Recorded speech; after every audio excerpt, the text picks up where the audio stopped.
안녕하세요. 저는 딸아이를 키우고 있는 애엄마입니다. 제가 친정과 시댁에 벌어진 많은 일들로 힘도 들었고 마음이 아프기도 했는데요. 이 모든 걸 딸아이 덕분에 잘 버티고 살고 있는 것 같습니다. 그럼 제가 딸을 보며 인내해온 제 삶의 일부를 몇 자 적어보도록 하겠습니다. 저는 사업으로 대성공을 이룬 부모님 밑에서 나고 자랐습니다. 엄마 아빠는 사업을 하시다가 사랑에 빠져 결혼하셨고 두 분이 더 크게 사업을 확장하셔서 저희가 사는 지역에 아주 유명한 인사가 되셨어요. 저는 그런 능력 있는 부모님 밑에서 아주 부유하고 많은 사랑을 받으며 성장했답니다. 대학을 나와서는 부모님의 뒤를 이으라는 말씀을 들었지만 혼자서 성공하고 싶은 욕심이 커서 회사를 다녔어요. 남 밑에서 일하는 게 얼마나 힘든 건지 직접 깨달으려고 대기업에 들어가 제대로 일을 배웠답니다. 그렇게 인생을 낭비하지 않고 열심히 살아가다 보니 나이가 금세 30대가 됐고 부모님의 부탁에 회사를 그만두고 후계자가 되기로 했답니다. 바로 사업을 운영하진 않았고 일의 흐름과 분위기를 익히고 다시 바닥부터 배운다는 마인드로 말단 직원으로 시작했어요. 아빠가 그럴 필요가 없다고 하셨지만 저는 괜히 부모님 백으로 들어온 오너 소리라는 걸 듣기 싫어서 차근차근히 성장할 계획이었습니다. 그러던 중 제가 사귀고 있던 남자친구와 결혼을 하기로 했어요. 그이는 부모님도 잘 알고 있는 잘 나가는 사업가였답니다. 인물도 훤칠하고 능력도 있어 여자들한테 인기가 많은 사람이었죠. 그럼에도 그이는 저만 바라보며 사랑을 굳건히 지켰습니다. 한편 그이의 유일한 식구인 시어머니는 저를 엄청나게 예뻐라 해주셨습니다. 제가 부자고 사업체를 물려받을 오너여서가 아니라 자신의 아들과 천생연분으로 사귀어줘서 고맙다고 하셨죠. 또 시어머니한테는 딸이 없으니 저를 딸처럼 생각하셔서 참 많이 좋아해 주셨네요. 그래서 멋진 남편과 결실을 보게 될 것이고 천사 같은 시어머니와 잘 지낼 수 있을 거라 생각했습니다. 그런데 결혼 직전에 친정에서 큰 사건이 벌어졌어요. 회사 돈을 관리하던 임직원들이 자금을 횡령하고 해외로 도주하는 일이 생겼답니다.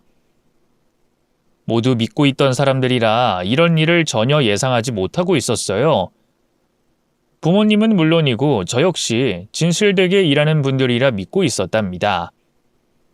그런데 해외 여기저기 도망치며 자취를 감추자 사기죄와 횡령죄로 잡으려고 해봐도 찾을 수가 없었어요. 돈을 훔친 사람들을 찾을 수 없었으니 회사 돈 역시 찾지 못했답니다. 변호사가 말하길 수배는 내려졌으나 위조된 신분증으로 숨어 살아서 언제 잡힐지 모른다고 하더군요. 그리고 잃은 돈을 잊고 지내는 게 나을 거라는 조언을 들었습니다. 그래서 결국 한순간에 저희 친정은 완전히 무너지고 말았어요. 회사 돈만 증발한 게 아니라 그동안 회사에 투자해주던 투자자들이 발을 빼겠다고 해서 그 많은 돈을 물어줘야 했습니다. 아빠 엄마의 통장을 모두 털고 살던 집까지 팔아치워서 정리하셨어요. 가진 거 하나 없는 데다 당장 사업을 재기하기에는 절대적으로 불가능했죠. 이와 같은 상황이 닥치게 돼 저는 결혼을 미루는 게 옳다고 생각해서 부모님께 의사를 전달했습니다. 엄마 아빠, 나 결혼 연기할게. 지금은 부모님이랑 같이 이 위기를 극복하는 게 우선인 것 같아.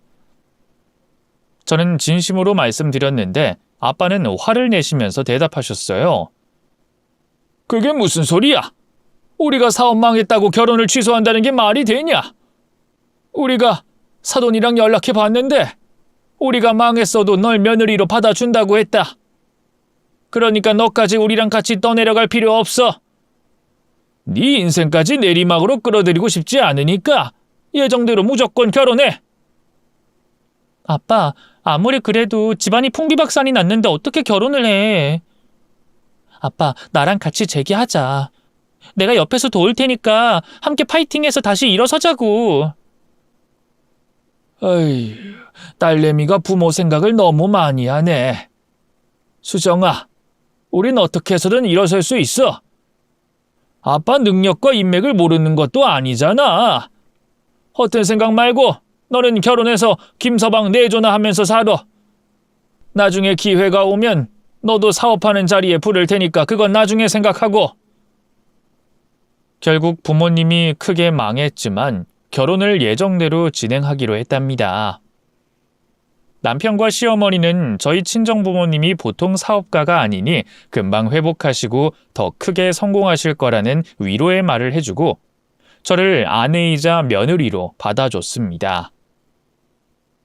사실 저희 집안이 망하고 두 사람이 변하면 어쩌나 싶었는데 한결같은 자세로 대해주는 걸 보니 제가 사람을 제대로 잘 봤다고 느꼈습니다. 그래서 얼마 뒤에 남편과의 결혼식을 올리고 그이가 마련한 적당한 아파트에서 신혼을 시작했어요. 남편은 저와 연애할 때만큼이나 많이 사랑해주면서 저를 행복하게 해줬습니다. 시어머니 역시 만날 때마다 다 잘 풀릴 테니 저와 남편의 신혼에만 집중하고 행복해지라고 조언해 주셨어요. 이에 저는 부모님께는 죄송하지만 마음을 비우고 제 행복을 제대로 찾고 일상을 보냈습니다. 남편 내조에 전념하고 가정살림에 충실하는 주부로 열심히 지냈답니다.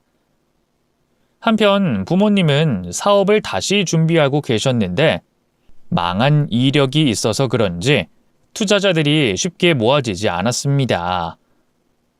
그래서 전국을 발로 뛰어다니시며 사업 파트너를 구하려고 무던히 애를 쓰셨어요. 그런데 1년이 지나도록 재기에 실패하게 되자 아빠는 스트레스가 심하셨는지 입에 술을 대시기 시작했어요. 이전까지 술, 담배를 입에 대시지도 않던 분이셨는데 술 없이는 잠을 못 주무실 정도로 힘들어하셨습니다. 엄마도 많이 지치셔서 거의 집안에만 계셨어요. 남편과 자주 친정에 갔는데 항상 우울하게 지내고 계셨답니다. 남편은 처음엔 두 분을 응원하고 격려하면서 힘을 줬는데 나중엔 아예 친정에 가길 거부했어요. 저 혼자 다녀오라며 신용카드 한 장을 주곤 했죠. 이렇게 친정 부모님의 힘듦을 보면서 안타까워하고 남편의 눈치를 보고 있던 와중에 상상도 못할 기적이 찾아왔습니다. 제가 아이를 임신하게 된 것이었어요. 집안 사정이 힘들긴 하지만 하늘에서 내려준 축복에 너무나 기쁜 나머지 집에 와서 남편을 붙들고 신나게 뛰어다녔습니다. 여보, 나 임신이래. 벌써 8주가 됐다더라. 나 잘했지? 어?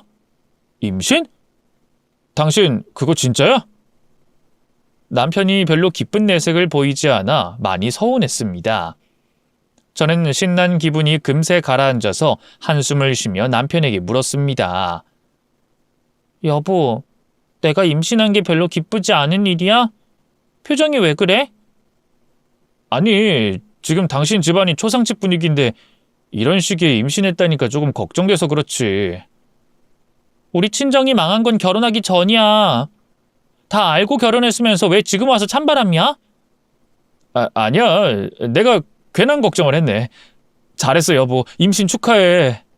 우리 좋은 부모가 되도록 노력하자. 그이는 꼭 제가 임신을 해서 발목이 잡혀버렸다고 생각하는 것 같았습니다.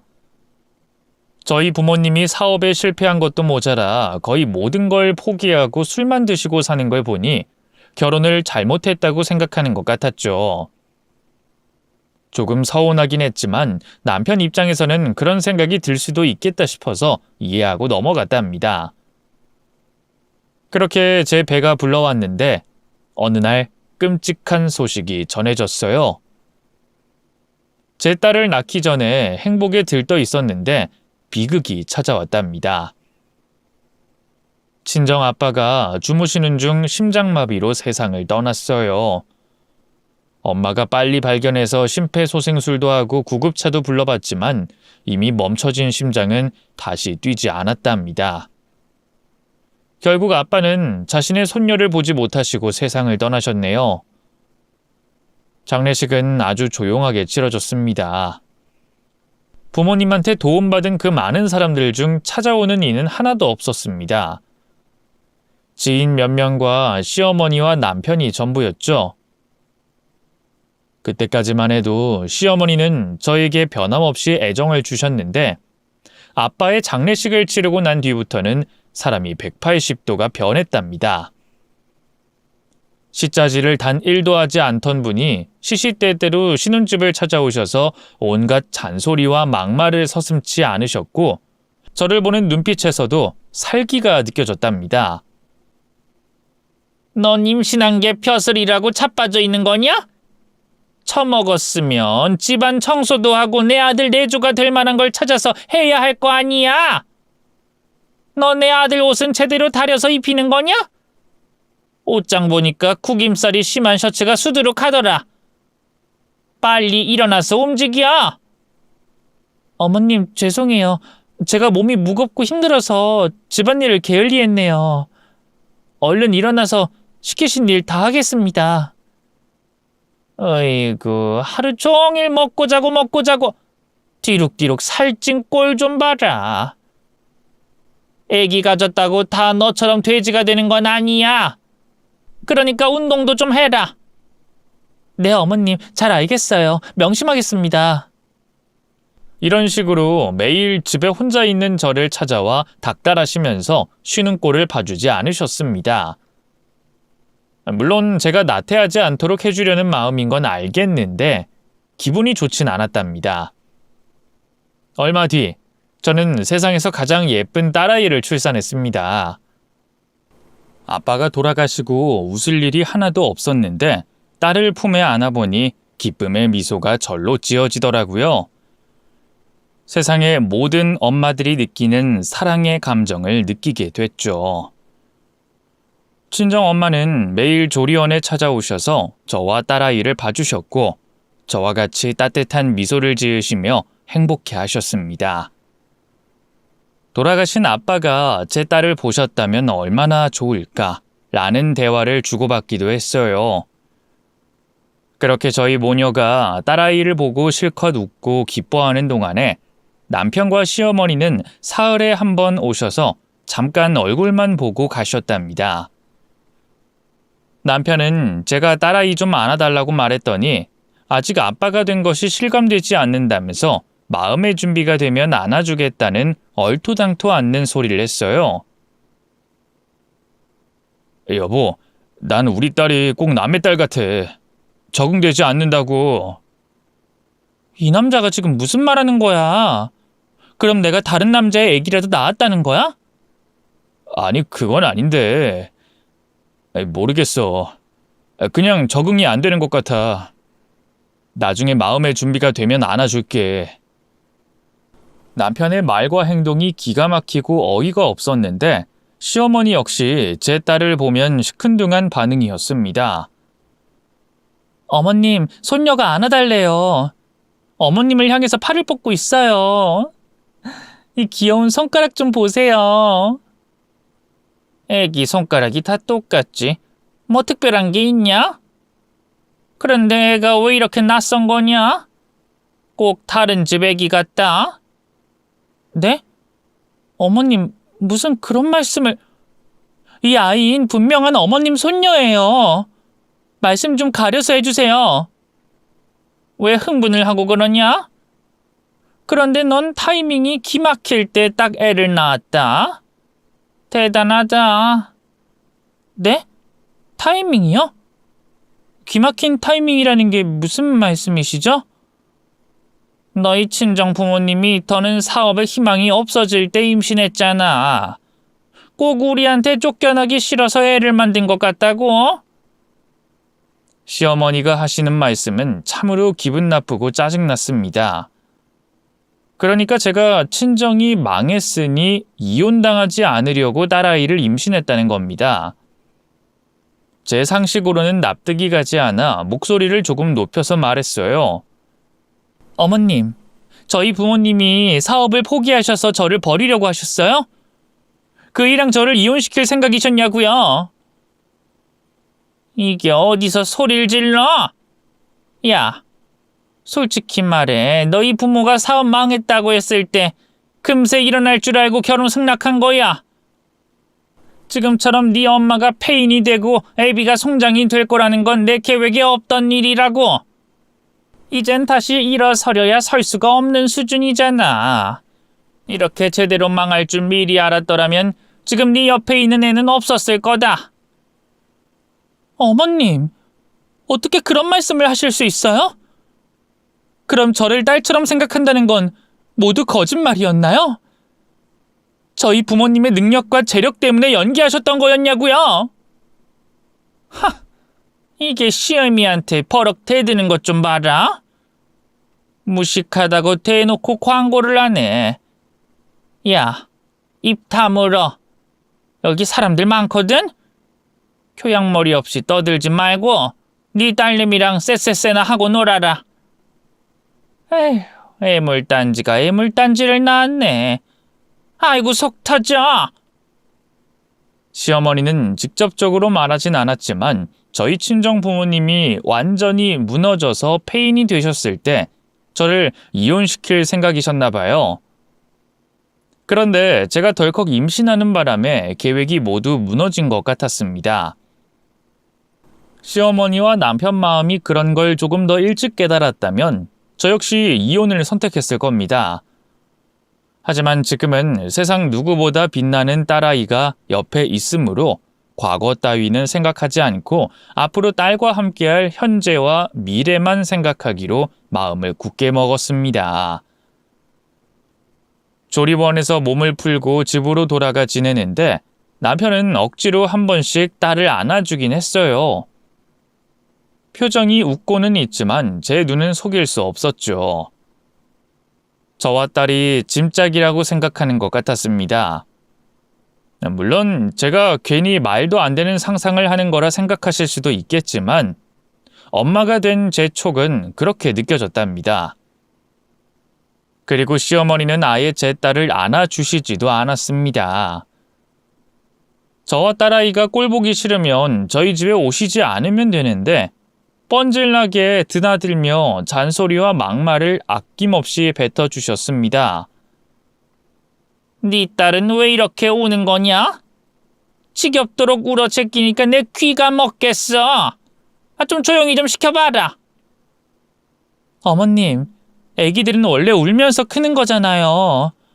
애가 우는 건 본능인데 어떻게 단번에 그치게 할 수 있겠어요.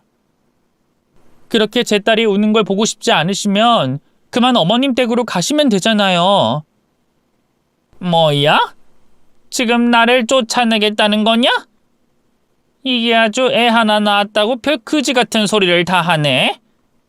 야, 넌 시애미가 애새끼 조용히 시켰다고 쫓아내겠다는 게 말이 된다고 생각하냐? 도대체 친정에서 뭘 배워온 거야? 하긴 애비는 돼지인데다 애미는 칠푼이처럼 사니 네가 정상일 리가 없지. 지금 뭐라고 그러셨어요? 어떻게 그런 막말을 아무렇지 않게 하실 수 있어요? 어머님, 당장 사과하시고 그 말 취소하세요. 나 떡이다. 내가 내 입으로 맞는 말을 한 건데 왜 취소를 하냐? 그리고 너, 눈깔에 힘주고 대들지 마라. 확 뽑아버리는 수가 있으니까. 시어머니의 막대먹은 짓은 그날 이후로도 계속됐습니다. 저희 집안이 망하고 재기하지 못하니까 이제 와서 며느리로 받아들이는 걸 후회한다며 악담을 계속 퍼부었죠. 저는 이건 아니다 싶어서 남편을 붙들고 경고했습니다. 시어머니가 저희 집에 찾아오지 못하게 해달라고 말했죠. 여보, 어머님 좀 우리 집에 그만 오시라고 그래. 매일 와서 나랑 친정 부모님 욕을 심하게 하시고 우리 딸까지 못 잡아먹어서 안달이야. 그렇게 내가 꼴 보기 싫으면 안 와야 정상 아니야? 당신이 어머님한테 말씀드려서 발길 끊으라고 전해드려. 뭐? 당신이 뭔데 우리 엄마를 오라 말아야. 그리고 당신이 마음에 들지 않는 짓을 하니까 엄마가 그렇게 열을 내는 거잖아. 어른이 말하면 그냥 죄송합니다 한마디 하고 넘어가면 되잖아. 네가 뭔데 우리 엄마를 내 집에 오지 못하게 해? 당신은 도대체가 누구 편이야? 어머님이 내 부모님 욕하고 내 딸을 미워하는데 그걸 계속 당하면서 살라는 거야? 그리고 여기가 당신 혼자 사는 집이야? 우리 집이잖아. 여보, 말은 똑바로 하자. 여긴 내 명의의 집이고 이 집안에 있는 혼수품도 다 내가 마련한 거야. 당신은 몸뚱이 하나만 들어왔다고. 기억 안 나? 결국 모든 게 돈이네. 어머님이나 당신이나 우리 친정이 망하고 재기하지 못하니까 입 닥치고 살라는 거네. 또 자격지심 쩌는 이야기만 하네. 됐다 됐어. 그만하자. 나 밖에서 힘들게 일하고 왔으니까 그만 입 다물고 애나 봐. 그이는 그렇게 저를 처참하게 짓밟는 말을 했고 기본적인 아내 대우도 해주지 않았습니다. 게다가 딸아이를 진심으로 애정어린 눈으로 봐준 적이 한 번도 없었어요. 이때부터 저는 남편과 이혼할 마음을 가졌던 것 같습니다.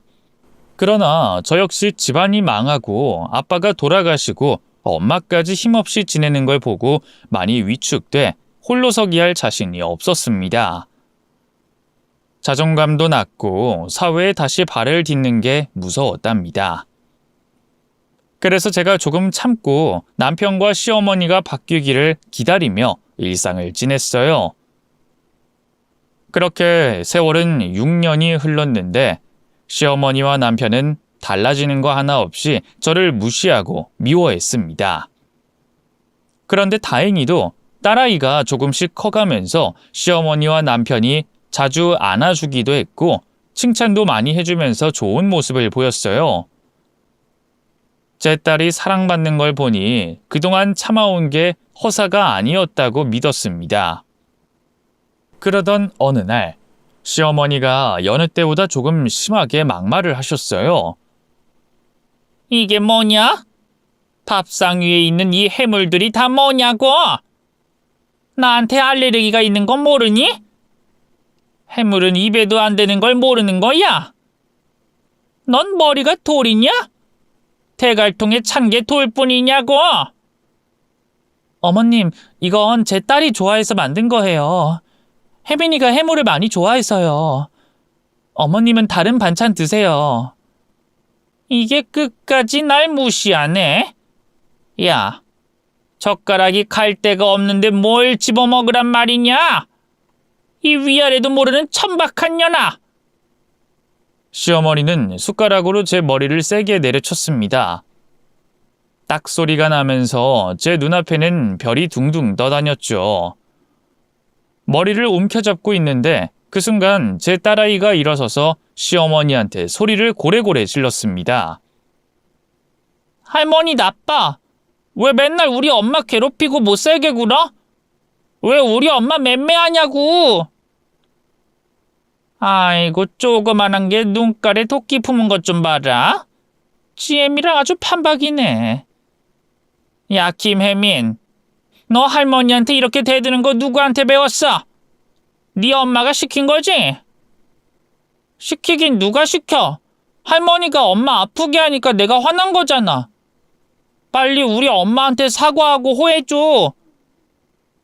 이 조그만한 가시나가 할머니한테 눈을 똑바로 뜨고 대드네?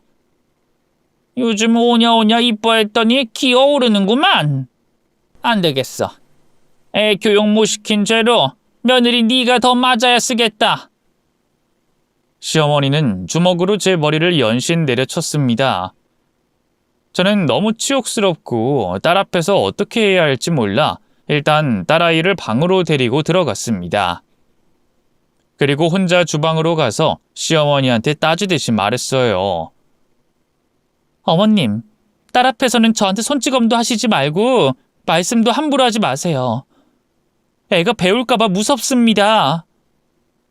그리고 저도 혜민이한테 이런 모습 보이고 싶지 않아요. 꼴값에 육값을 떨고 자빠졌네. 야, 네 년이 그 모양이니 애가 저렇게 싸가지 없이 어른한테 대드는 거 아니야? 넌 집에서 놀고 먹고 하는 주제 애 새끼 교육 하나 제대로 못하냐? 잡소리 집어치우고 혜민이가 또 나한테 대들었다간 네 년 머리채를 싹 뽑아버리고 인생 사는 게 얼마나 괴로운 일인지 알게 해줄 거야. 알아들었으면 방으로 꺼져. 네 면상 보면 밥이 들어가지 않으니까. 저는 화가 났지만 딸이 듣는 앞에서 대들고 싶지 않았고 대들 용기도 없었습니다. 어떻게 보면 자존감이 바닥이었던 저는 비겁한 사람이었네요. 계속 이렇게 바보처럼 살면 안 되지 하고 마음속으로 되뇌이는데 한번 잃어버린 자존감은 쉽게 복구되지 않았습니다. 청취자분들이 제 마음을 헤아려 주시고 이해해 주셨으면 좋겠네요. 여하튼 이렇게 시어머니의 무시와 손찌검을 가끔씩 받아가며 지냈습니다. 어떤 날은 몇 대 맞지 않아서 다행이라는 생각까지 했답니다. 시어머니한테 제대로 길들여져서 그런 모양입니다. 그런 모진 대우를 받으며 지내던 중 친정엄마한테서 연락이 왔습니다.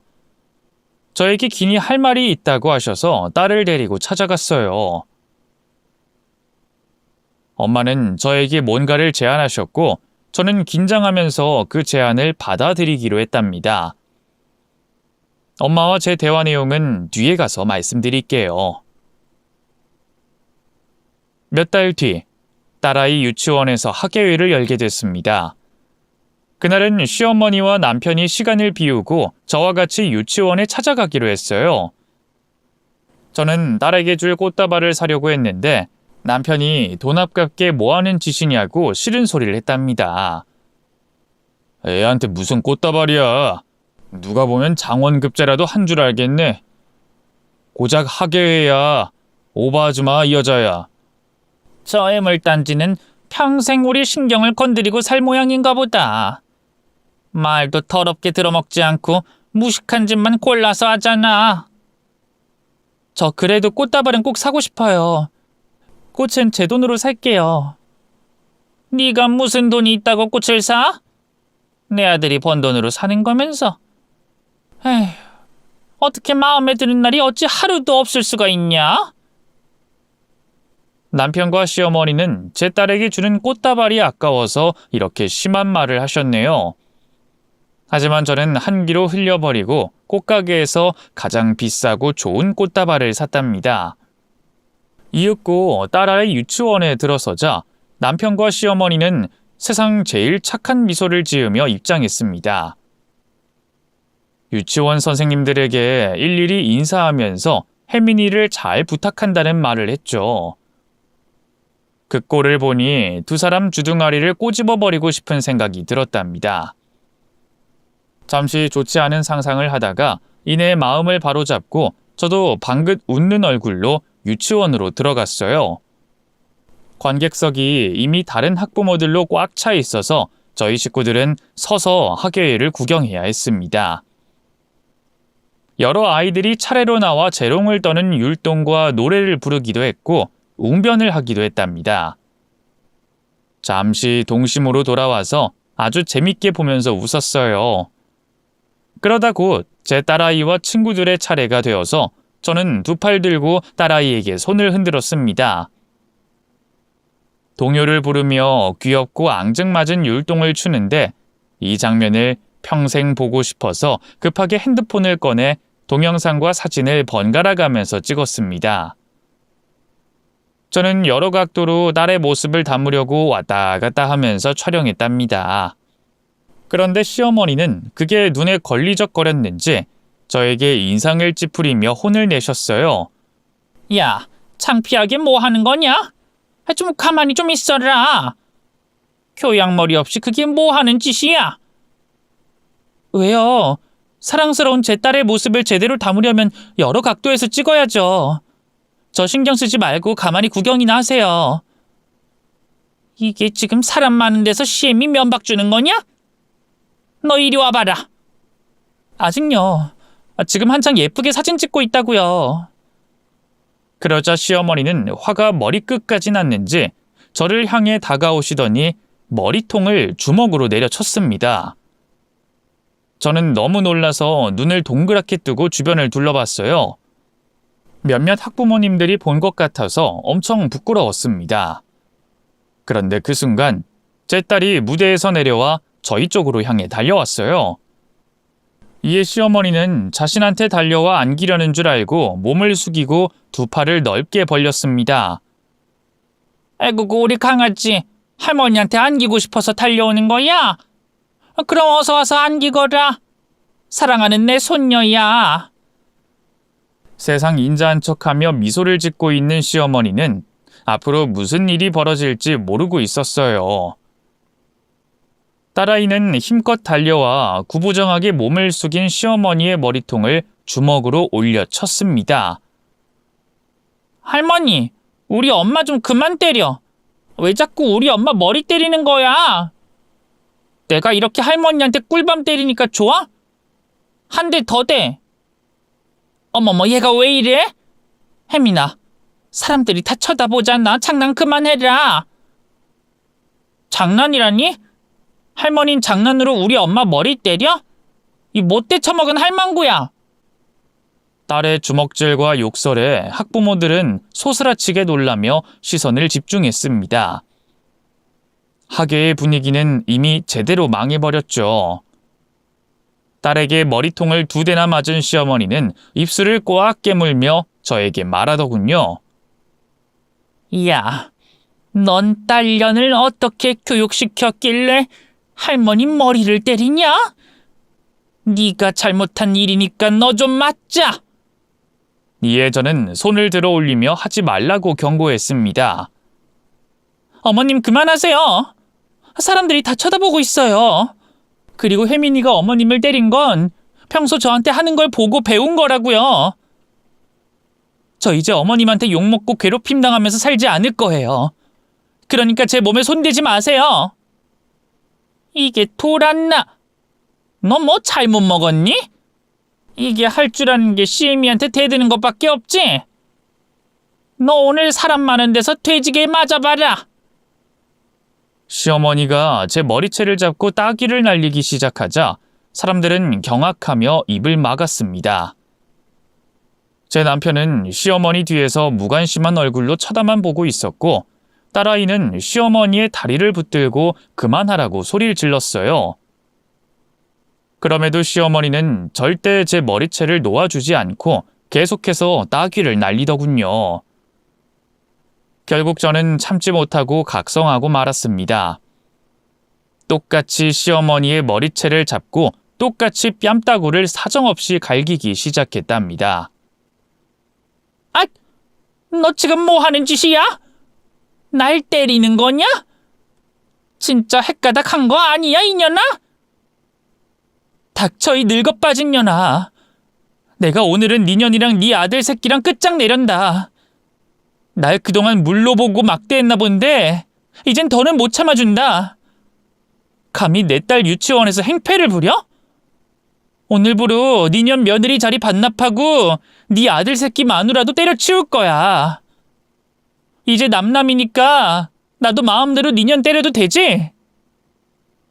어이, 왜 이렇게 약해? 힘 좀 써봐. 이 거렁뱅이 망할 노친네야. 제가 힘으로 시어머니를 제압하고 일방적으로 따귀를 날렸는데 아무도 말리지 않았습니다. 오히려 남편이 저에게 달려들자 다른 학부모들이 남편을 잡아 끌었답니다. 나중에 들은 이야기로 딸 혜민이가 유치원 친구들에게 할머니가 엄마를 욕하고 때린다고 소문을 내서 학부모들이 저희 집 사정을 잘 알고 있었답니다. 그래서 제가 시어머니를 공격해도 말리지 않고 두고만 보는 거였죠. 유치원 선생님들도 밖에서 아무도 보지 못하게 커튼을 쳤고 한 선생님은 CCTV를 꺼버렸답니다. 제 딸은 제가 시어머니를 공격하자 이겨라 이겨라 하면서 응원을 했네요. 하극상이지만 저는 그날 그동안 쌓였던 분노를 그날 유치원에서 싹 다 풀어버렸어요. 그래서 너무 심하다 싶었는지 학부모들이 그만하라며 몰려들며 저를 말렸답니다. 그러자 만신창이가 된 시어머니가 저에게 소리를 고래고래 질렀어요. 이 애비 뒤지고 애미 출타한 년아! 감히 너를 먹고 살게 해준 은인에게 이따위 짓을 해? 검은 머리 짐승년이 분수 모르고 날뛰다니? 넌 이제 아웃이야. 내 아들이랑 이혼시키겠어. 야, 이 노친네야. 내가 아까 하는 말 못 알아들었냐? 대가리에 돌만 찬 돌대가리인가 보지? 네 며느리 반납한다고. 내가 그동안 자존감이 바닥으로 떨어져서 참고 살았을지 몰라도 이젠 아니야. 우리 엄마가 다시 재기하는데 성공했다고. 내가 그 회사를 이끌 오너가 될 거란 말이야. 제가 친정집에 가서 엄마와 나눈 대화는 바로 엄마가 투자자들에게 거액의 사업 자금을 투자받아서 다시 사업을 재기하게 됐다는 말씀이었어요. 저와 둘이서 같이 해보자는 제안을 하셨고 저는 머뭇거리다가 이내 용기를 내고 엄마의 제안을 받아들이기로 했답니다.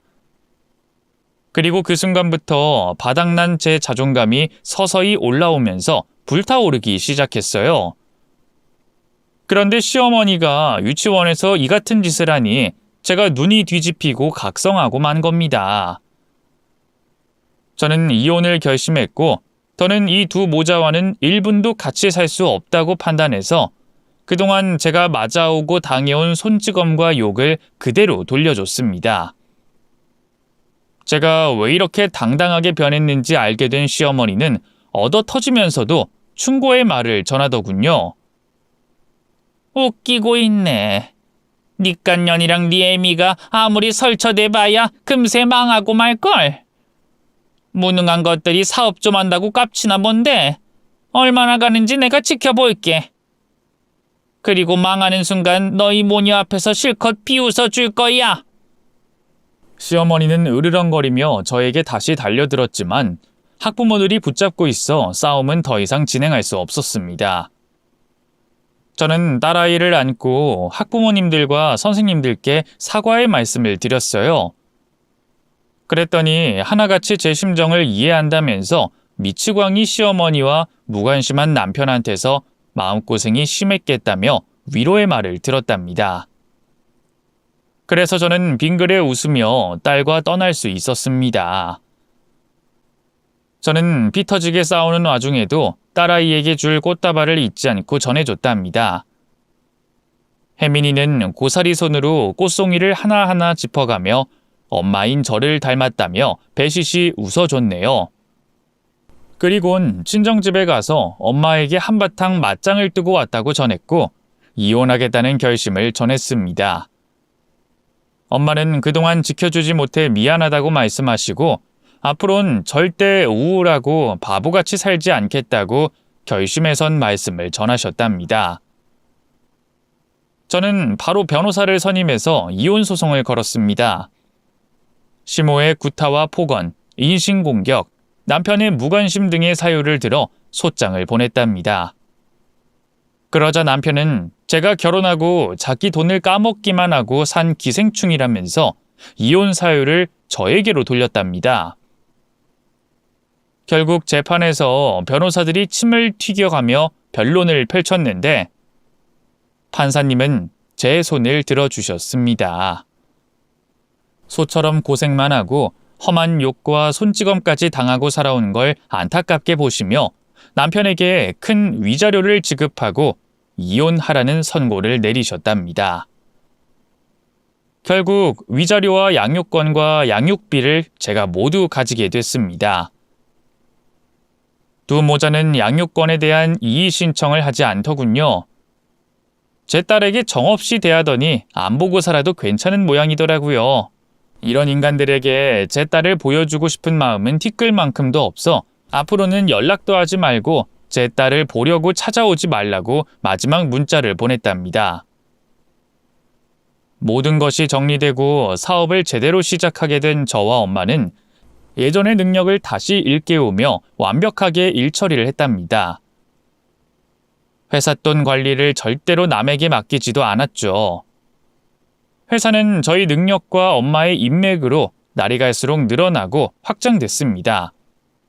3년 뒤에는 회사 규모가 엄청 커져서 5층 건물을 통으로 회사 사무실로 운영하게 됐답니다. 이렇게 성공하게 돼 마무리가 될 거라고 생각하셨다면 큰 오산입니다. 아직 저에겐 할 일이 남아 있었죠. 바로 전 남편과 시어머니가 처절하게 망하는 것이었어요. 저희 모녀의 사업과 전 남편의 사업이 비슷한 경향을 띠고 있어서 거래처가 겹치는 경우가 많았습니다. 그래서 엄마는 전 남편이 거래하는 거래처를 모두 다 빼앗아 오기로 했답니다. 처음엔 다들 쉽게 넘어오지 않았는데 엄마가 과거 베풀어 준 것들과 앞으로 거래로 쓸 돈을 전 남편보다 후하게 쳐주겠다고 약속했어요. 그러니 거래처들은 한꺼번에 남편과의 거래를 끊어버리고 저희 회사를 택해줬습니다. 아무리 전 남편이 일을 잘하고 잘 나가는 사업가여도 짬밥과 사람 상대하는 데 최고인 엄마를 이길 순 없었죠. 그래서 전 남편의 회사는 6개월 뒤에 적자를 감당하지 못하고 부도를 맞게 됐습니다. 그이는 저희 모녀에게 찾아와 살려달라고 애원했어요. 자존심이고 뭐고 회사가 망하게 됐으니 지푸라기라도 잡으려고 찾아왔답니다. 여보, 내가 미안해. 잘못했어. 나한테 쌓인 감정이 많다는 거 알아. 내가 부족한 인간이라 그런 것도 아주 잘 알고 있고. 그런데 이런 식으로 날 망하게 해서 당신한테 뭐가 남겠어. 나 지금 빚이 산처럼 불어났어. 부도 내고 파산해도 어마어마한 빚만 남는다고. 어지간히 급했던 모양이네. 감정 없는 당신이 내 앞에 무릎을 꿇고 말이야. 나랑 이혼하고 별일 없이 잘 살 줄 알았니? 그런데 어쩌니? 난 아직도 너희 모자를 시원하게 복수해주지 못해 찝찝하단 말이야. 이보다 더 큰 복수를 어떻게 해줘야 할지 연구 중이라고. 여보, 이러지 마. 그만했으면 됐잖아. 우리 혜민이를 생각해서라도 나 좀 살려줘. 나한테 빼앗아간 거래처들을 일부만이라도 돌려줘. 지금 혜민이라고 했어? 당신 웃긴다. 나랑 이혼하고 3년 동안 자기 딸 얼굴 보러 한 번도 오지 않은 인간이 이제 와서 내 딸을 팔아먹어? 네가 그러고도 사람 새끼냐? 그건 당신이 혜민이를 만날 생각하지 말라고 경고했으니까 그렇지. 나도 혜민이가 엄청 보고 싶었는데 꾹 참은 거란 말이야. 말 같지도 않은 소리 하네. 자식이 보고 싶으면 물불 가리지 않고 뛰어드는 게 부모야. 당신은 내 남편 자격도 잃었지만 내 딸의 아빠 자격도 진작에 잃었어. 그러니까 한 번만 더 그 더러운 주둥이에서 내 딸 이름 올렸다간 가만두지 않을 거야. 알겠어. 그럼 다시 본론으로 돌아와서 나 좀 살려줘. 이렇게 빌게. 여보, 불쌍한 놈 구해준다 생각하고 자비를 베풀어줘. 싫어. 넌 내가 네 엄마한테 당할 때 가만히 구경만 하고 있었잖아. 나도 네가 망해가는 꼴 가만히 구경하고 있을 거야. 아니, 비웃으면서 즐겨줄 거야. 네 놈이 마지막을 맞이하는 순간 박장대소하면서 파티할 거라고. 제가 심하게 몰아붙이자 전 남편은 단념했는지 힘없이 일어나서 아무 말도 하지 않고 돌아갔습니다. 저는 아주 조금의 연민도 동정도 느껴지지 않았습니다. 그저 전 남편과 시모가 빨리 밑바닥 인생을 기며 살길 바랬어요. 그렇게 얼마 뒤 전 남편의 사업은 파국을 맞게 됐고 많은 빚이 감당되지 않아 개인 회생 절차를 밟았다고 하더군요. 하지만 그래도 갚아야 할 돈이 한두 푼이 아니어서 전 남편은 모든 걸 정리하고 시어머니와 지하 월세방으로 이사했답니다. 그리고 중국집 배달원으로 일하면서 빚을 갚아 나갔는데 앞날이 보이지 않았는지 곧 돈 갚는 걸 포기하고 지하방에서 술만 먹고 지냈답니다. 저희 아빠가 사업에 실패하고 그랬던 것처럼 말이죠. 그이는 몇 달 동안 한탄하며 술로 하루를 보냈고 썩어가는 몸으로 겨우 연명했어요. 그리고 그런 폐인의 전남친과 함께 살고 있는 시어머니가 많이 힘들었는지 저희 회사에 찾아왔습니다. 직원이 내선 전화로 시모를 안으로 들여도 되냐고 묻길래 친절하게 안내해 주라고 일렀네요. 이윽고 제 사무실 안으로 들어온 시어머니가 눈을 동그랗게 뜨고 놀랐습니다. 이야, 아가, 너 이런 데서 일하니? 이 건물이 전부 너희 회사 사무실이야? 정말 크게 성공했구나. 대단하다. 누구 덕분에 이 악물고 열심히 일했더니 대박이 터졌네요. 그래서 아주머니가 여기 온 이유가 뭐죠? 아주머니? 네가 내 아들이랑 이혼했으니 호칭이 좀 어렵겠구나. 그래, 편하게 마음대로 불러라. 아가, 혜민이는 잘 지냈냐? 혜민이요? 그 이름을 아줌마 입에 올리니까 기분이 더럽네요. 아이고, 미안하다. 이 늙은이가 괜한 말을 했구나. 난 그저 손녀가 어떻게 지내는지 궁금해서 말이야. 거짓말 좀 그만하세요. 혜민이 보고 싶은 생각이 하나도 없는 걸 제가 모를까 봐요. 용건이나 말하고 나가세요. 저 바쁘니까 간단하게 끝냅시다. 그럴까? 아가, 너도 알다시피 내 아들이 그렇게 망하고 폐인으로 살고 있다. 내가 아무리 혼내봐도 정신 못 차리고 술만 먹고 지내고 있어. 아가, 네가 내 아들 다시 받아주면 안 되겠니? 너희 두 사람 연애할 땐 누구보다 사랑하는 사이였잖아. 그때로 돌아가서 다시 시작해주면 안 될까? 이 늙은이가 이렇게 빌 테니 생각 좀 해주거라. 시어머니는 바닥에 무릎을 꿇고 사과를 하더군요. 과거 저에게 욕과 손찌검을 했던 일과 딸아이 앞에서 보여주던 안 될 짓을 한 걸 진심으로 미안하다고 말하며 두 손을 싹싹 빌더라고요. 그때 저는 통쾌함에 가슴이 쏴해지는 기분을 느꼈습니다.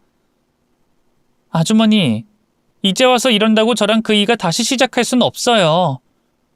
그리고 저 다음 달에 재혼해요. 총각인 남잔데 잘 나가는 사업가인데다가 재산도 어마어마하게 많은 사람이에요.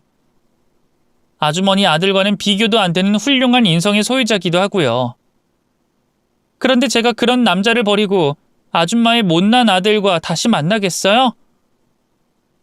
제 대답은 이게 끝입니다. 그만 나가보세요. 그랬더니 시어머니는 다른 부탁을 하더군요. 아가, 알겠다. 내 아들이랑 다시 시작하는 게 어렵다면 우리 돈 좀 줘라. 지금 먹고 살 돈이 없어서 하루에 한 끼를 겨우 먹는다. 그런데 그것마저도 아들놈이 맨날 술을 사 먹는 바람에 종일 굶고 있어. 이 노친네가 불쌍하지 않니? 좀 도와주거라. 아주머니, 아직 60대잖아요. 사지가 멀쩡한데 왜 놀고 먹으려고 그러세요? 저한테 집에서 놀고 먹는다고 그렇게 막말해댄 거 생각 안 나세요? 최소한 저는 내조와 육아라도 했죠. 아줌만 지하방에서 할 일도 없을 텐데 놀아서 뭐합니까? 밖에 나가서 폐지라도 주우세요. 나도 일해보려고 했어. 그런데 세상 사는 게 쉽지 않더라. 식당에서 일하면서 허구한 날 손님들한테 느려 터지다고 쌍욕 먹었고, 폐지도 다른 노인들이 텃세 부리며 자기들 구역에 오지 말라고 해서 쫓겨나기도 했어. 내가 과거에 죄를 많이 지어서 그런지 뭐 하나 뜻대로 되는 일이 없구나. 아가, 우리 먹고 살게 용돈이라도 지원해주면 안 되겠냐? 결국 시어머니는 구걸하러 저를 찾아온 거였습니다. 사람 일은 앞을 내다볼 수 없다는데 이렇게 상황이 180도, 아니 540도로 바뀐 걸 보니 재밌더라고요. 그래서 저는 시어머니 앞에서 실컷 비웃어줬습니다. 아줌마가 내 앞에서 비웃어주겠다는 경고한 거 잊어버렸어요? 그럼 내가 대신 당신 비웃어줄게요. 나를 개똥으로 여긴 죄가 커서 아직도 벌 받고 있는 거예요. 그러니 계속해서 벌 받으면서 사세요. 내가 오늘은 국밥 한 그릇 값만 드릴게. 이거 먹고 떨어져 이 거지년아. 저는 10,000원짜리 한 장을 꺼내서 시모 머리 위에 던졌습니다. 그러자 시어머니의 눈이 번쩍 떠지며 바닥에 떨어진 10,000원을 줍고 기뻐하더군요. 정말이지 바보 천치 같아서 웃음이 또 나왔답니다. 회사 직원을 불러 시어머니를 내보내라고 지시해서 그 망할 할망구를 눈앞에서 치워버렸습니다. 그렇게 모든 복수가 시원하게 끝나는 줄 알았는데 얼마 뒤 전 남편에게서 문자가 왔습니다. 시어머니가 심장마비로 돌아가셨다는 부고 문자였죠.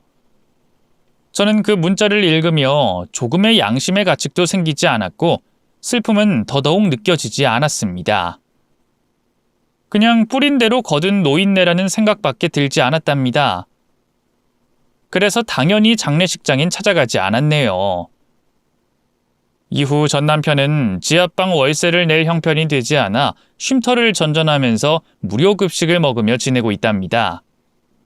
남은 빚을 갚아야 신용이 풀리는데 인생을 포기한 터라 평생 그 꼴로 살아가지 않을까 싶습니다. 그리고 저는 딸아이가 11살이 되던 해에 총각인 남자친구와 재혼에 꼴이 냈답니다. 혜민이에게 진짜로 다정한 아빠가 돼줘서 아주 잘 지내고 있네요. 더불어 좋은 소식으로 둘째 아이를 임신하게 됐습니다.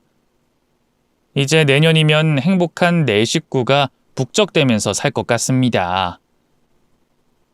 제 이야기는 여기서 마쳐야겠네요. 세상에 고생 많은 며느님들에게 제 사연을 바칩니다. 감사합니다.